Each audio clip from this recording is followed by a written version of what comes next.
lagi di channel Suwadi Becak Lawu dan bersama rekan saya Panji Deganiwa.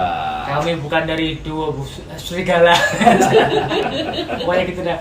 Ya, hari ini kita berada di Taman Indonesia Indah, di mana lokasi ini merupakan tempat apa ya? Sekretariat PSHT. Markasnya PSHT. Markas PSHT.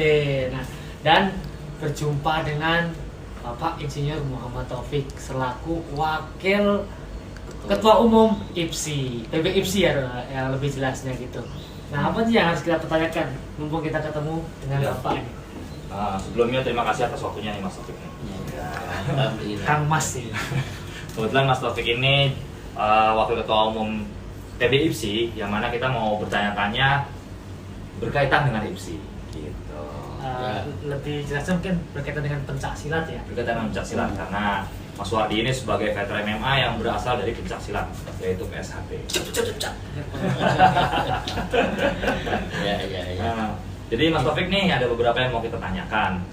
Pertama, mungkin tentang perguruan-perguruan pencak silat yang belum bergabung di IPSI. Nah, regulasi untuk bergabung di IPSI itu seperti apa sih Mas?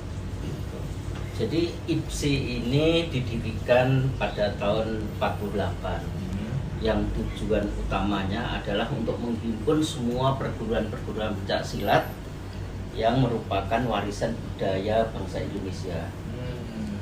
Yang terdaftar, konon yang terdaftar di IPSI ini sudah banyak sekali. Hampir 1000-an lah, sekitar 800-an sekian gitu anggota IPSI. Nah, untuk menjadi anggota IPSI itu bisa dimulai dari kecamatan.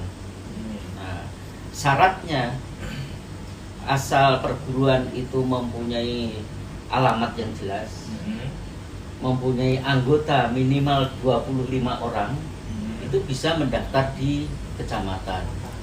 Nah, kemudian kalau mau daftar di kabupaten, syaratnya 1/4 dari jumlah kecamatan yang ada di kabupaten itu sudah ada perguruan yang bersangkutan.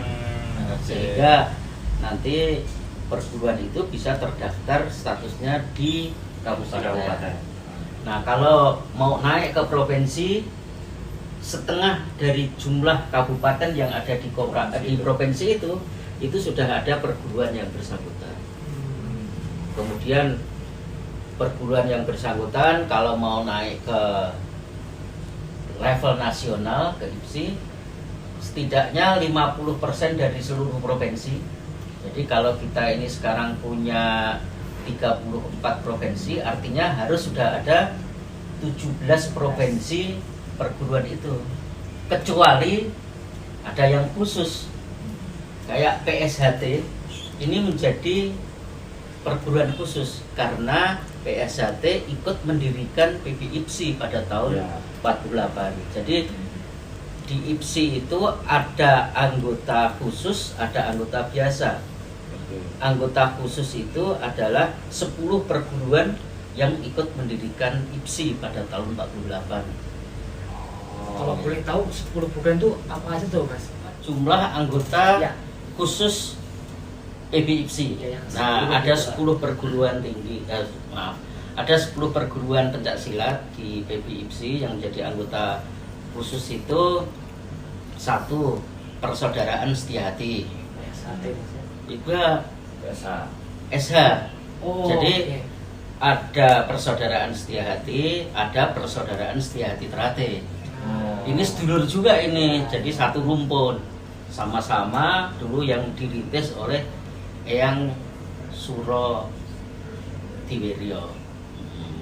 Terus yang ketiga, Keluarga Silat Indonesia Perisai Diri.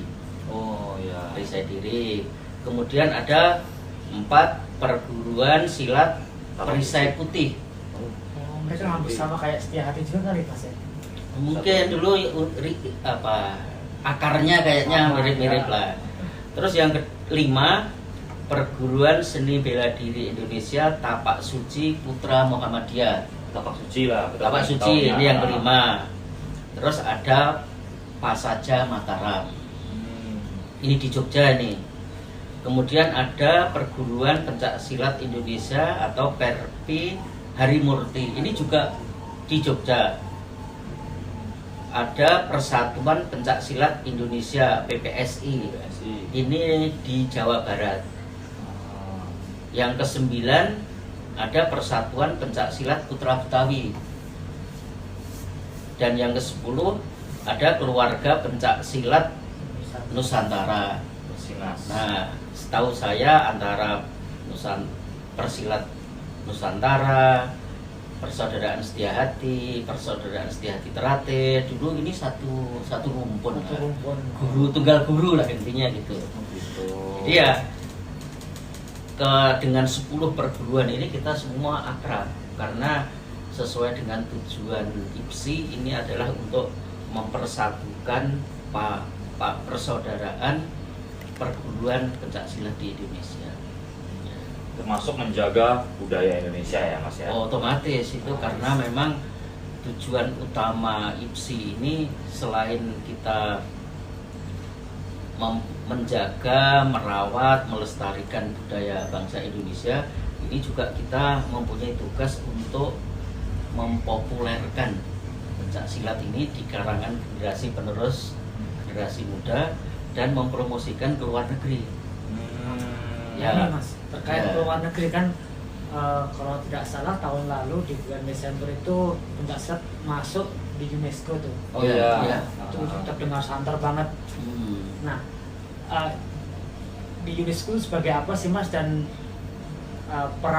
peran kita sebagai anggota pencak silat itu apa gitu untuk menjaga kelestarian?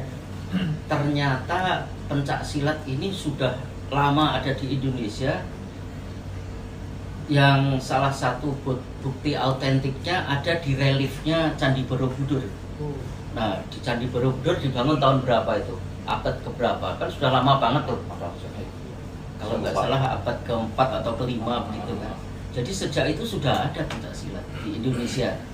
Nah, karena pencak silat ini terus kita jaga, kita kembangkan, akhirnya UNESCO mengakui pencak silat itu berasal dari budaya, merupakan warisan budaya tak benda dari bangsa Indonesia. Untuk melestarikan budaya bangsa Indonesia ini atas inisiatif PBIPSI yang waktu itu dimotori oleh Bapak Edi Nalapraya, beliau ngajak rumpun Melayu. Ada Indonesia, ada Malaysia, ada Singapura, ada Brunei. Dari rumpun Melayu inilah kita bentuk yang namanya Persilat. Itu Persatuan Pencak Silat untuk mewadahi silat-silat yang berkembang di 4 negara ini. Terus secara bersama-sama kita mempromosikan pencak silat ini ke kawasan internasional, ke berbagai negara. Akhirnya kita ini sudah mempunyai 87 negara yang sudah mengembangkan pencak silat. Nah, dengan jumlah yang demikian besar ini, sesuai dengan amanah Bapak Presiden, ini agar dijadikan diupayakan agar bisa menjadi olahraga resminya Olimpiade.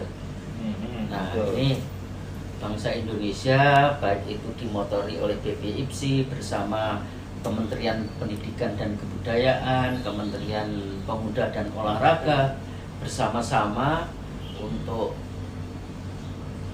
mengembangkan olahraga pencak silat ini ke arah Olimpiade. Ini yang sedang kita upayakan sekarang. Nah, kalau tadi kita kan sudah tahu regulasinya untuk menjadi anggota IPSI kan. Nah, mungkin nanti kedepannya kalau kita bisa bertanding di Olimpiade, regulasinya mungkin hampir mirip dengan yang tadi kali ya Mas ya? Oh iya, jadi nanti kalau ini yang namanya kebudayaan ini kan terus berkembang. Mungkin ada nanti muncul organisasi-organisasi pencak silat baru. Nah, syaratnya harus mulai dari tadi tingkat kecamatan. Setelah tingkat kecamatan nanti ada beberapa tetangga kecamatan di situ, ada seperempat dari jumlah kecamatan yang ada kabupaten. Nah ini baru kabupaten itu punya anggota dari perguruan yang bersangkutan. Nah nanti ada beberapa kabupaten, lebih dari setengah atau paling enggak setengah dari kabupaten yang ada di provinsi itu dia naik menjadi anggota di tingkat provinsi. Nah kalau perguruan tersebut ada di 17 provinsi baru bisa menjadi anggota di PBIPSI, kecuali yang 10 tadi. Itu otomatis ya. Kalau yang 10 itu otomatis karena ikut mendirikan IPSI pada tahun 48. Oke. Oh, berarti nanti kalau kita ikut di Olimpiade itu minimal berapa negara sih Mas yang harus ada pencak silat? Minimal 70 negara. 70 negara. Berarti Ah, peran kita sebagai anggota silat itu sangat untuk sekarang ini sangat penting banget ya dalam mengembangkan pencak oh silat iya, di tentu. kancah internasional. Makanya kayak Mas Wardi yang sudah populer di bidang MMA, terus nanti kita bisa mempromosikan dari pencak silat ternyata berhasil di MMA, terus nanti syukur MMA yang ada di Indonesia nanti berkembang untuk kejuaraan dunia. Saya kira ini hal yang sangat bagus. Kan kita tahu juga ada pesilat-pesilat yang ada Amerika maupun Eropa ternyata juga bisa berhasil ikut di MMA. Betul. Kan banyak kan yang Banyak muncul sekali. itu. Nah, kita berharap popularitas pencak silat yang menjadi warisan budaya tak benda yang diakui oleh UNESCO ini bisa populer di internasional, baik lewat pertandingan profesional, lewat MMA misalnya, atau di olahraga resmi kayak seperti di Olimpiade. Ini yang kita harapkan. Terus kalau melalui karya lain Mas kan apa ya, istilahnya untuk mengembangkan pencak silat itu kan jalannya banyak ya. Ya. Kalau sekarang ini kan mungkin ada juga orang-orang yang ingin mengembangkan pencak silat dan memperkenalkan pencak silat dunia melalui cara lain, entah itu melalui ajang perfilman atau apa gitu. Nah itu gimana Mas kalau menurut Mas Taufik? Pencak silat ini kan seni olahraga bela diri. Nah namanya seni ini kan bisa dikembangkan dengan berbagai versi ya. Nah kayak yang dipertandingkan di IPSI sendiri sekarang ini kan ada TGR, seni tunggal, ganda dan regu, ya kan? Nah, kemudian juga kita mulai mengembangkan yang namanya festival. Festival itu bentuk ekspresi dari pencak silat yang mempunyai pesan nilai-nilai kependekaran kepada masyarakat umum yang dikemas dalam bentuk festival. Apakah itu dalam bentuk cerita pendek atau dalam bentuk cerita-cerita yang intinya memberikan pesan tentang nilai budaya dari pencak silat, watak-watak kesatria, watak-watak sportivitas, kejujuran, dan sebagainya. Kejujuran. Nilai-nilai moral yang mau dikembangkan sebagai pendekar pencak silat ini juga harus disampaikan dalam bentuk cerita seni. Yang mudah-mudahan melalui cerita seni itu bisa menarik para generasi penerus sehingga warisan budaya tak benda dari Indonesia ini bisa kita jaga. Menarik minat para generasi muda lah generasi ya. Ya. Jadi gak cuma tiktokan aja Mas ya. Iya. TikTok ya. Oh segala macam lah ya, provokator ya apa sih. Kompor ya, motivator gitu kan ya, banyak peran lah. Nah, Mas Wardi sekarang ini kan juga sudah mulai mengembangkan profesi sebagai petarung profesional. Iya Mas. Tapi kan tidak cukup sebagai petarung saja sekarang. Watak untuk menjadi petarung sekarang ini sangat penting. Karena di situ ada nilai bagaimana memotivasi diri untuk mencapai target yang kita inginkan. Nah, dalam persaingan global ini kita harus menumbuhkan mental-mental petarung supaya bangsa Indonesia ini jangan kalah dengan bangsa lain.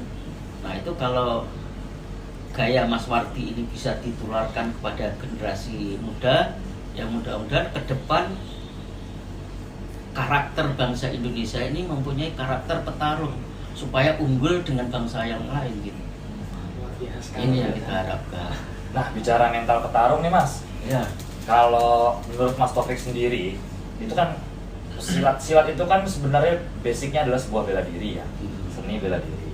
Tapi kan dipertandingkan, ada ajang olahraganya untuk prestasi gitu kan. ya. Kalau menurut Mas Taufik sendiri, kira-kira menurut Mas Taufik nih, kalau misalnya ada pesilat yang tidak mau bertanding dengan alasan saya belajar silat untuk bela diri, bukan untuk Ya. bertanding, itu bagaimana Mas? Justru untuk mengukur kejujuran, mengukur sportivitas itu ya di gelanggang, karena di situ ada aturan main. Betul. Iya kan? Kan kita nggak bisa, pencak silat ini kan tidak diajarkan untuk menjadi petarung jalanan. Nah, itu yang perlu Nah, diingat. garis bawahi. Yang namanya petarung jalanan ini kan petarung tanpa aturan. Betul. Dan yang kedua, bisa jadi itu petarung yang dilakukan oleh orang-orang yang mempunyai tujuan kurang baik. Misalnya untuk ngerampas hak orang lain, untuk ya segala macam lah. Nah, itu umumnya orang yang tidak jujur dan orang yang kurang baik perilakunya. Nah, tapi kalau dia sportif, dia memang pesilat beneran, itu mainnya pasti di gelanggang yang ada aturannya. Betul Mas. Nah, makanya kita harus membedakan antara petarung jalanan dengan petarung profesional. Nah, petarung jalanan itu dia bisa aja melanggar hukum dengan cara-cara yang curang, dengan cara-cara yang tidak wajar gitu kan ya. Dan tujuannya pasti bukan untuk prestasi. Nah, beda dengan petarung profesional kayak Mas Wardi ini. Kan maunya ya aturannya jelas, terukur. Nah, itulah petarung yang sebenarnya. Begitu juga dalam menghadapi persaingan global ini, kan kita harus tunduk dengan aturan yang berlaku. Ya, dengan aturan yang ada. Nah, kita menumbuhkan petarung-petarung yang orientasinya untuk membangun prestasi, bukan petarung jalanan. Atau petarung Setuju, yang Mas. buat konten aja mungkin ya. Ya. Di YouTube atau gimana. Nah, kalau untuk pamer ya bukan ajaran kita lah. Ya, bukan Kan aja dari justru silat ini Mas ya. Bukan ajaran silat, karena silat ini bukan untuk pameran. Justru silat ini kita kembangkan untuk mendidik karakter kesatria. Karakter kesatria itu adalah karakter petarung yang terukur gelanggangnya jelas, bukan tanpa gelanggang.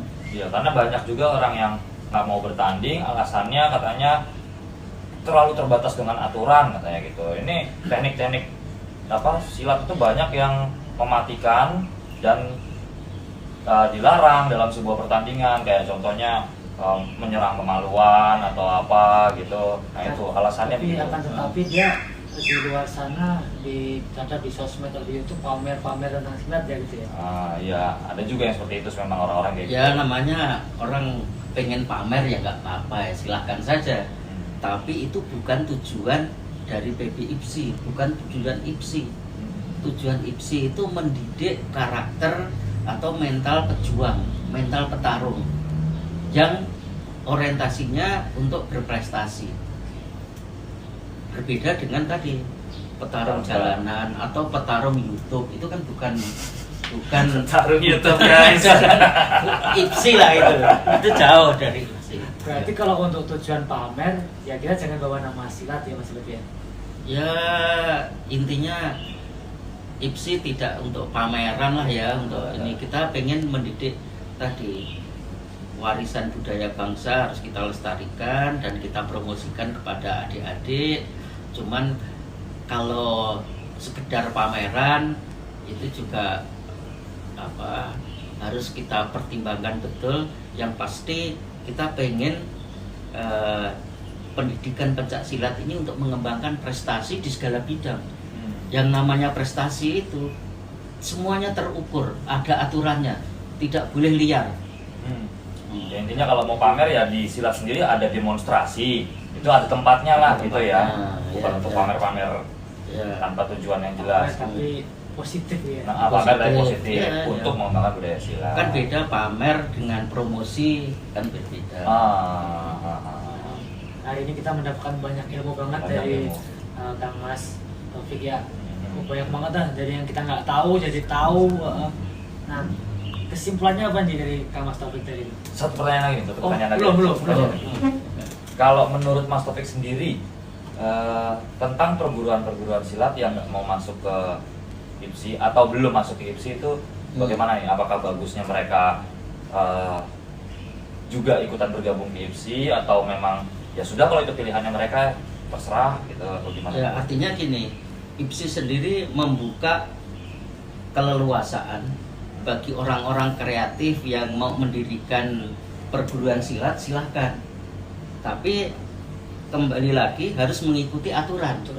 Aturannya tadi jelas, Ya, betul. mulai dari kecamatan, kabupaten, kota, provinsi, baru ke PBIPSI.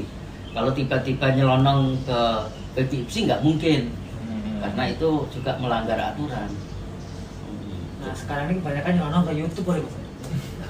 Soalnya kan ada beberapa kayak perguruan silat tradisional gitu kan memang dia mengajarkan silatnya ya untuk kalangan tertutup nih, kayak contohnya diwariskan keluarga turun temurun gitu-gitu kan ada tuh. Ya boleh-boleh saja, tapi Wajib dia boleh juga. nggak bisa mengikuti Event-event ajang IPSI. event-eventnya IPSI Oh yang, iya. yang orientasinya untuk berprestasi. Oh gitu. Ya. Nah, Mas, mungkin selaku wakil ketua umum PBIPSI ini ada pesan-pesan khusus nggak buat para pelestari budaya bangsa kita ini Ya. untuk kemajuan silat sendiri lah secara khusus. Ya memang sejak awal PBIPSI ini didirikan adalah untuk mewadahi potensi bangsa Indonesia ini yang orientasinya untuk mendidik karakter bangsa yang berbasis pencak silat. Karakter itu adalah untuk mewujudkan kesatria bangsa dan mewujudkan watak pejuang, watak petarung yang profesional, yang orientasinya adalah untuk mengembangkan prestasi. Prestasi tidak hanya bela diri saja, tapi juga prestasi di semua bidang. Karena watak yang tertanam di dalam jiwa pendekar tadi.